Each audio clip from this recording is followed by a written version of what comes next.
Voice of Asia Shahaji का एक अपना चैनल है, अच्छा, उन्होंने वास्ते कर रहा है। जी आज हम सारे लोग खान साहब की स्पीच सुनने के लिए इकट्ठे हुए थे।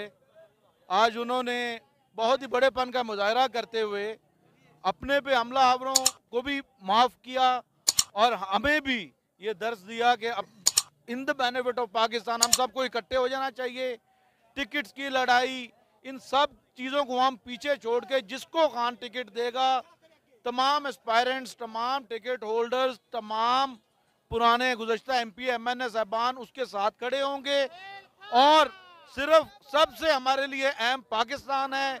ये इलेक्शंस, ये सीटें हमारे लिए गैर अहम है। सबसे अहम इमरान खान की PTI हमारा लीडर है। हमारे जो हुक्म दिया है उन्होंने, इंशाल्लाह हम सब उस पर अमल पैरा करेंगे। क्या समझते हैं कि आपकी जो जमात है PTI, ये जो इस मुल्क में मौजूदा सूरत हाल है, आटा दालें चीनी पेट्रोल जो भी है, इस पे काबू कर लेगी?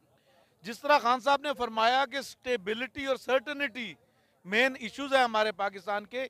जिस टाइम कोई ऐसी हुकूमत आ गई जिस पे फॉरेन इन्वेस्टर सर्टन हो जाएगा कि ये हुकूमत 5 साल के लिए कायम होगी और आवाम इसके पीछे है, तो डेफिनेटली फॉरेन इन्वेस्टमेंट आएगी, डॉलर का रेट नीचे जाएगा, रेमिटेंसेस बढ़ेंगी।